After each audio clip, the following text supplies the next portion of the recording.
अच्छा दूसरी गल है वे कि उन्हें मैंने कहा कि खान साहब का फोन आया वे सुबह ताले टड़े खुल जाएंगे साइड पे मैं जी रिपोर्ट जमा कराई है खान साहब ने जो मेरी गारंटी है मैं खत्म करावांगा और लाज अकबर का लेटर भी कम कर ठीक है क्योंकि मेरे से पूरी चढ़ाई की है मैं कि एक काम नहीं हुआ फरा देखो इमरान खान साहब ने भी 4 दिन ले लिए हैं अभी तक लेटर नहीं आया ताले भी लगे हैं रिपोर्ट भी जमा हो गई है मैं क्या अदालत में तो क्या बनेगा हमारा ये तुम किसको अंगूठी दे रही थी सोने अव्वल को तुमने दी क्या है मैंने कहती तू कह रहा थी कि तू पूछा नहीं थी पहले कितने कैरेट हो गए मैं क्या मैं तेरे को पूछा मैं कहा 3 तुम कितना पहनते हो मैंने कहा 3 के तुमने कहा 3 ठीक है कहती है नहीं 5 तो थोड़ा सा मंगवा के दोस्त मैं क्या अच्छा तो मैं मंगवाती थी मैं क्या ना वे भी चीज़ें वे ना उन्हें मंगवाती है वापस मैं क्या तन वो भी वीडियो आ रही है उसमें मलक रियाज का नाम आ रहा है क्या ये सबसे बड़ा माफिया नहीं है और इस शख्स को नहीं एक SHO के हवाले करना चाहिए और जो करप्शन पे सरकारी मुलाजमीन को जो सियासतदानों को खरीदता है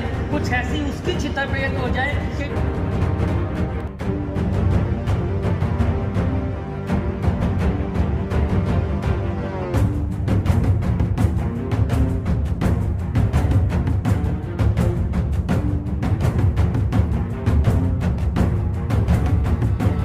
अस्सलाम वालेकुम, मैं इकराम राजा। पंजाब में एक और मुबैना ऑडियो की बाज़गश्त है और ये ऑडियो भी लाहौर से लीक हुई है।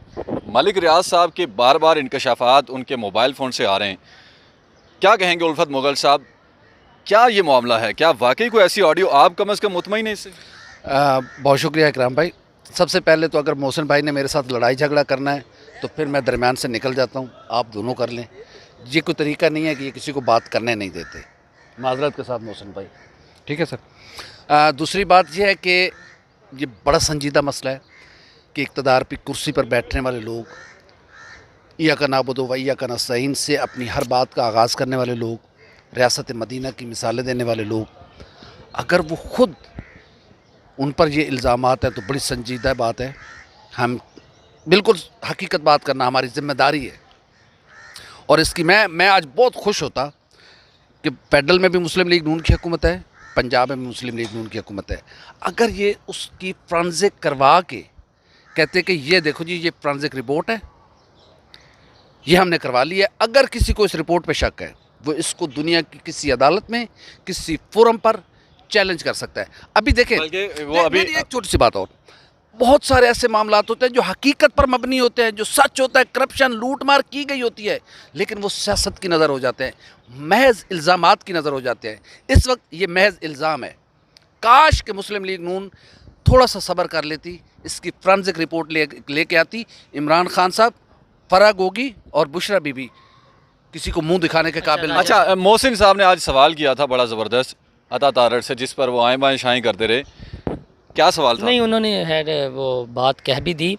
सवाल ये था कि हमने ये 11-12 साल हो गए हैं सुनते हुए, इमरान खान साहब भी बार बार कहते हैं शरीफ बरादरान, करप्शन की जड़, छंगा मांगा की सियासत, लेकिन जिस तरह के रियाज के कारनामे सामने आ रहे हैं, जिनका नाम लिया गया उनकी एक ग्रीन कलर की प्राडो, बुलेट प्रूफ प्राडो, शायद आप लोगों ने भी देखी होगी, बाकी आप अपनी यहीं पे खड़ी रहती है। हाँ वो ठीक है। और जहाँ तक उल्फत भाई ने फिर ये नाराज़ हो जाएंगे फ्रांसी की बात की है, फ्रांसी में मलक रियाज और उनकी बेटी की ऑडियो है, इसमें फराह गोगी या बुशरा बीबी का सिर्फ ज़िक्र है और उस वक्त के प्राइम मिनिस्टर इमरान खान का ज़िक्र है, तो फ्रांसी की मेरे ख़्याल में ऐसा ज़रूरत नहीं है। हाँ ये ज़रूर है कि हुकूमत जैसा उल्फत भाई ने कहा वफाक में और पंजाब में नून लीग की है और नून लीग को हिम्मत का मुजाहरा करते हुए ये एप्लीकेशन किसी थाने में दे देनी चाहिए। जो आप मेरे सवाल का पार्ट 2 था कि एक SHO के हवाले क्यों नहीं करते कि जो असल में मसाइल की जड़ है, उन्हें पता होगा। FIR जो है वो मलिक रियाज और उनकी बेटी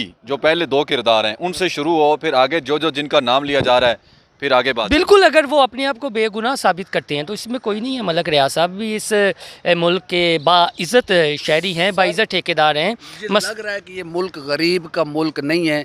माइट इज़ राइट। आपके पास पैसा है, सिग्नल तोड़ें, किसी गरीब को कुचल के चले जाएं, कोई नहीं पूछेगा आपसे। और ये बहुत गलत हो रहा है। जिस दिन गरीब जागा आग लगा देगा इन महल्लात। अच्छा, एक और अहम, खुदा की कसम मोहसिन भाई, मैं देखता हूँ ऐसे ऐसे लोगों को, मैंने मजबूर, लाचार और बेबस देखा है थानों के सामने, जिनकी कोई सुनने वाला नहीं है। खुदा के वास्ते मौला अली अलैहिस्सलाम का कौल है कि जुल्म का निज़ाम चल सकता है, कुफ्र का निज़ाम, सॉरी माजरत के साथ, कुफ्र का निज़ाम चल सकता है। एक काफिर आपका हुक्मरान है, डिक्लेयर्ड काफिर है, वो अगर आपका हुक्मरान है तो वो आपको काबिल कबूल है। लेकिन आपका हुक्मरान अगर जालिम है वो काबिल कबूल नहीं। और जुल्म ये है कि अगर यही किसी ने, अगर यहाँ पे एक सेकंड, आप 2 महीने बिजली का बिल ना दे कर देखे, अगर आपका मीटर ना कटे, जो मर्जी है मुझे सजा दे देना। तो 1 माह का नहीं दिया था तो कट गया था, अच्छा, सवाल ये है, मैं इन दोनों से ये सवाल के ऊपर जवाब लेना चाहूँगा कि बार बार मलिक रियाज के थ्रू इंकशाफात क्यों आ रहे हैं? मलिक रियाज का रोल जो है ये बड़ा इंपॉर्टेंट नज़र आ रहा है। जरदारी साहब के साथ तो उनका ताल्लुक था, नवाज शरीफ साहब के साथ कैसा ताल्लुक है? सर जी, जो नवाज शरीफ के साथ भी उनका अच्छा ताल्लुक है, और मैं आपको माजी का एक वाक़या सुना दूँ, बात लंबी हो जाएगी, जहाँ से इख्तलाफात पैदा हुए चौधरी निसार, नवाज शरीफ और मरियम नवाज़ के। और आपको याद होगा जो सलमान शहबाज हैं वो भी मलिक रियाज के हैं, ठीक है। ये वज़ीर दाखिला का जो कलमदान है वो चौधरी निसार ने अभी हयात है, कोई भी उनसे पूछ ले, सलीम साफ़ी पूछ ले, जो जिनको वो इंटरव्यू देते हैं, उनके मनपसंद सवाल पूछते हैं। मैं खुला चैलेंज करता हूँ किसी भी एंकर को जो चौधरी निसार अली ख़ान के करीब हैं वो उनसे ये ऑफ द रिकॉर्ड पूछ लें कि चौधरी निसार की वजारत दाखिला लेने की एक बड़ी वजह उस वक्त ये थी कि वो मलिक रियाज को हाथ डालना चाहते थे, लेकिन फिर ये कहा गया कि यार उस वक्त जो है वो मलिक रियाज के एम्प्लॉइज़ की जो तादाद है पूरे मुल्क में या मुल्क से बाहर वो 1 लाख से ज़ायद है। और अगर हम इस तरह के माफिया को हाथ डालते हैं तो वो 1 लाख एम्प्लॉइज़ का क्या बनेगा? और उस वक्त निसार भी इतने हाजी नहीं है। वो पप्पू पटवारी कौन है भाई? और आप एक मीडिया हाउस पर बगैर किसी सबूत के आप चढ़ दौड़े थे कराची में, एग्जिट जी एग्जैक्ट पे। क्या रिपोर्ट्स थे, क्या रिपोर्ट्स थी आपके पास? गलत देखिए सर, गलत होगा हम कहेंगे गलत हुआ है ये पप्पू पटवारी और मलिक रियाज की जहाँ तक बात है सर, मलिक रियाज की जहाँ तक बात लगता है आप दोनों के बीच मुझे खड़ा होना पड़ेगा। एमक्यूएम को पैसे दिए, हैदराबाद में अल्ताफ हुसैन यूनिवर्सिटी बनाई गई। आसिफ जरदारी साहब को यह भी बनवा के दिया सर, मियाँ साहब के साथ भी बहुत अच्छे ताल्लुकात है। कौन है? एक्स सर्विसमैन, उनके मुलाजिम है भाई। ये लाहौर में एक्स कौन सर्विसमैन, एक्स सर्विसमैन उनके मुलाजिम है। एक सवाल है, कहाँ खड़े हो यार, ये गरीब का मुल्क एक और सवाल, जी जी एक और सवाल है मोहसिन भाई, एक और सवाल। अच्छा, सवाल ये है कि हम तीनों मैं ओवरऑल बात कर रहा हूँ कि कौन है। अब इस क्या सबूत आपको चाहिए भाई? ये भी लोग सिर्फ फराह गोगी, बुशरा बीबी और इमरान खान तक महदूद रहना चाहते हैं। मुस्लिम लीग नून भी उससे आगे जाएंगे तो इनके पर अपने चलेंगे। आप फ्रांस से करा के लाते ना। और फिर दूसरी बात है, ये एक बाप बेटी की गुफ्तगू है, पता नहीं क्या गुफ्तगू है यार। कल को आप इसको कैसे किसी पे दे सकते? अच्छा, ये हमारा वक्त खत्म हो रहा है, आप क्या समझते हैं?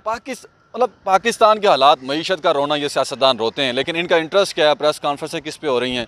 ऑडियो लीक्स, वीडियो लीक्स, इनके इंटरेस्ट कुछ और है। मुर्शद, ये इस सिस्टम की बात है। फिर बात चली जाएगी साबिक chairman NAB justice retired Javed Iqbal की जानिब और जवेद चौधरी के कालम की जानिब। आप इस पर एक अलग से वीलाग करिएगा। मैं फिर नाम्स चॉम्स्की का हवाला भी लेकर आऊँगा कि किस तरह प्लांटेड न्यूज़ की जाती है और उसके पीछे 7 फैक्टर होते हैं और किसका क्या इंटरेस्ट होता है। ये सिला वो सर से लेकर पाँव तक चूमने वाली वीडियो से भी आगे जाएगा। और उल्फत भाई, और इस पर हमें एक हेल्थी डिबेट ज़रूर करनी चाहिए कि ये जो जब कोई न्यूज़ आती है, कोई सोर्स न्यूज़ देता है, तो उसके पीछे क्या एजेंडा होता है। हो सकता है ये मलिक रियाज नहीं ऑडियो दी हो और उसका इसके पीछे तो क्या है जो उंगलियों पे नचा रहे हैं। कौन है आपका? आप किसी की कॉल वक्त खत्म हुआ जाता है। और पाकिस्तान की जो सियासत है उसमें जो कल्चर है एक दूसरे पे इल्ज़ाम तराशी का, वो आजकल हम देख रहे हैं कि कुछ ज़्यादा ही हो रहा है। और मलिक रियाज की एक पहले ऑडियो लीक हुई, उसके बाद अब ये दूसरी ऑडियो लीक हुई। और बहरहाल बज़ाहिर तासुर तो यही आ रहा है कि जो इमरान खान का एक नैरेटिव बिल्डअप उन्होंने किया था उसका असर ज़ायल करने के लिए एक कोशिश की जा रही है कि लोगों को उनसे नफ़रत दिलवाई जाए और उनका एक चेहरा, करप्ट सियासतदान का चेहरा, करप्ट आदमी का चेहरे के तौर पर उनको सामने लाया जाए। इसके मकासद बज़ाहिर तो यही लग रहे हैं। और दूसरा, जिस हवाले से पाकिस्तान की मईशत जिस हाल से गुजर रही है उसमें इस तरह की सियासत किसी भी तौर पर आम आदमी के मुफाद में नज़र नहीं आ रही। बहुत शुक्रिया, खुदा हाफिज़।